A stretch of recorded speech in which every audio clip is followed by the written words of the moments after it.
Сәлеметсіңдер ме балалар? Бүгін біз ертегілер әлеміне барып, жеті өнерпазбен танысатын боламыз. Баяғыда байлығы жұрттан асқан бір хан болыпты. Бұл ханның ай десе аузы, күн десе көзі бар Ханшайым атты қызы бар екен. Қыздың сұлулығына қараған адам есінен танып құлап түседі екен. Күндердің күнінде Ханшайым 40 қыз нөкермен сейіл құрып суға түсуге барады. Суға түсіп бола берген кезінде Ханшайымды көктен бір қара құс келіп көтеріп кетеді. 40 қыз төменде шулап қала береді. Жылап сықтап кешке үйлеріне оралады. Бірнеше күнге дейін олар ханға болған жайды айта алмай қатты қиналады. Ел жұрты жиналып, ақылдасып, сол арадағы бір дана қарияны хан алдына жібереді. Болған оқиғаны естіген хан есінен танып құлап түседі. Оны қоршап тұрған нөкерлері қорқып қалады. Тек данышпан қария ғана бетіне су бүркіп, ханның есін жиғызады. Басу айтып, ханды тәубесіне келтіреді. Біраз уақыт өткен соң, өз-өзіне келген хан бақсы балгер қожа молдаларды жинайды. Бірақ олардың бірі де қызды кімнің алып кеткенін, қазір оның қайда екенін біле алмайды. Ешкімнен де жәрдем болмайды. Тек ханның Назар атты уәзірі келіп, ханмен ақылдасады да былай дейді. Мұхиттың ар жағында Сәлім деген балықшы тұрады. Оның 7 өнерпаз баласы бар. Тапса қызыңды солар табар. Жаныма 500 әскер қосып, темірден кеме соққызыңыз да мені сонда жіберіңіз дейді. Хан табанда темір кеме соқтырып, бас уәзірін сол балықшы Сәлімге аттандырады. Ол бір айда аман сау Мұхит теңізінің ар жағындағы Сәлім шалға жетеді. Баса шалдың өзі ғана отыр екен. Алғашында шал әскермен келген Назардан қорқып қалады. Назар Сәлім шалмен амандасып болған соң мән-жайды баяндап береді. Ханның алтын мөрі басылған хатын береді. Әдейі іздеп келгенін айтады. Сәлім шал балаларын шақырып алып, бұл қонақтар алыс, шет жерден сендердің өнерлеріңді естіп жетіпті. Сол елдің ханы Қарақұс алып кеткен қызын тауып берулеріңді өтініп, хан хат жолдапты. Егер тапсаңдар, қызын дүние мүлкімен береді екен. Өнерлеріңді ішке сақтамай, сыртқа шығарыңдар дейді. Сонымен 7 өнерпаз ханның бас уәзірі Назарға ереді. Олар кемеге отырып, кері қайтады. Хан еліне жетуге 1-2 күн қалғанда, Назар бір жауынгерін ханға сүйінші сұрауға жібереді. Ол барып сүйінші сұрайды.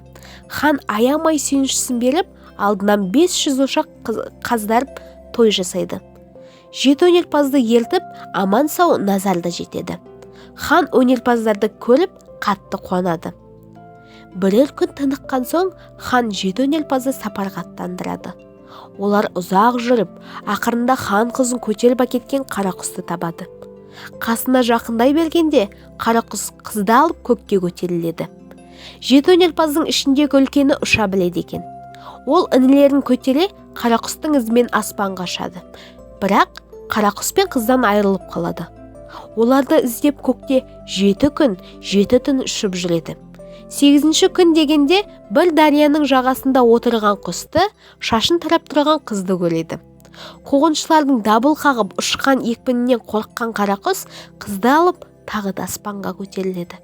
Сонда қуғыншылардың кішісі қыздан айырылдық деп жылайды. Жігіттердің үлкені екіншісіне өнеріңді көрсет дейді. Екіншісі асқан мерген екен. Оның көзеп атқан оғы құстың 2 санын жұлып түседі де, ол төмен қарай құлдырайды. Қыз аспаннан шыр айналып келіп, суға түседі. Үшіншісі сүңгуір екен. Ол суға батып бара жатқан қызды жағаға алып шығады. Қыз жұтқан суын қайта құсып, аман қалады. Кенет бір үлкен айдаһар пайда болып, лебімен бәрін жұтып алмақшы болады. Бұлардың 4-шісі асқан ұста екен. Ол қолындағы 2 тасын бір-біріне соғыстырған еді, 5 шақырым жерден қорғасын соғылады. Әлгі айдаһар тас қорғанды сыртынан орап алып қыса бастайды. Келесі кезек ағайындылардың 5-шісіне тиеді. Ол жер астынан жол салғыш екен. Қолындағы асыл тасын шаққанда 5 шақырымдай жер астынан жол салынып шығады. Ал айдаһар сол күйінде таста оралып жатып қалады. Бұлар жер бетіне шыққан соң еліне апаратын жолдың қай жақта екенін білмей дал болады. Олардың алтыншысы жол болжағыш екен. Ол бір күндік жердегі жолды табады. Бірақ арып ашып шаршаған, жаяу жүру табандары тесілген, олардың жол жүруге шамалары жоқ еді. Осы кезде көмекке жетіншісі келеді. Ол тағам жасағыш екен. Қойнындағы бір асыл табағын алып, ағаларын тамаққа тойдырады. Кішкене әлденіп алған 7 өнерпаз бен қыз бір күндік жол жүріп, ханның еліне апаратын жолға шығады. Осылайша бірнеше күн жүріп, ханның ауылына да жетеді. Ханшайым қызды аман алып келеді. Қуанған хан ат шаптырып 3 күн той жасайды. 7 өнерпазға қатты риза болады. 4-ші күні өнерпаздарды хан шақыртып алып: «Сендер қызымды тауып әкеліп, бұйрығымды орындадыңдар. Енді мен өз уәдемде тұруым керек. Бірақ сендер 7 ағайындысыңдар. Қайсыларыңның маған күйеу бала боларыңды өздерің шешіңдер. Мен үшін бәрің бір дейсіңдер», дейді.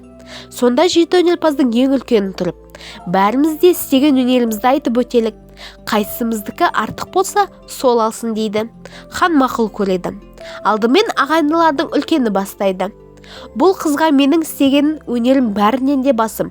Мен болмасам қызыңыз жоқ еді», деп 7 күн қарақұстың ізімен шығанын айтады. Сондықтан қыз маған тиесілі деп сөзін жалғастырады. «Сенің өнерің таусылып, қызды қарақұс аспанға алып бара жатқанда мен атпасам, қыз жоқ еді. Сондықтан қыз маған тиесілі», дейді екіншісі. Үшіншісі тұрып: «Ал мен суға құлаған қызды сүңгіп жағаға шығармағанымда қыз жоқ еді. Сондықтан қыз маған тиесілі», дейді. Төртіншісі тұрып: «Мен тастан қорған соқпағанда бәріңді де айдаһар жұтып қоятын еді. Сондықтан қыз менікі», дейді. «Мен болмасам бәріңді де тастың астында қырылып өлер едіңдер. Сондықтан қыз маған лайық», дейді бесіншісі. Сонда алтыншысы тұрып: «Мен болмағанда бәріңде жол таба алмай адасатын едіңдер. Бұларды адастырмай жол тауып берген мен емеспін бе? Қыз маған лайық», дейді. Ақырында жетіншісі тұрып: «Менің тамағымнан ас жемесеңдер, бәріңде аштан өлер едіңдер. Сондықтан қыз менікі, маған тиесілі», дейді. Бәріңде өздеріңнің өнерлеріңді айтып, ханға жүгіндіңдер. Хан білгіштерді жинайды. Сонда бір қария тұрып: «Бұл жетеуіңнің бәріңде өнерлерің бірдей, бірақ қызды сүңгуірге қосыңыз. Өйткені ол қызды басқаларынан бұрын барып құшты ғой. Ал қалған 6-ауына 6 ханның қызын әперіп, 6 жерге уәзір сайлаңыз», дейді. Хан қызын сүңгуірге қосады. Қалған 6-ауына ханның 6 ханның қызын әперіп, 6 елді билетеді. Сөйтіп 7 өнерпаз мұратына жетіпті. Балалар, сендерге ертегі ұнады деген үміттемін. Сау болыңдар.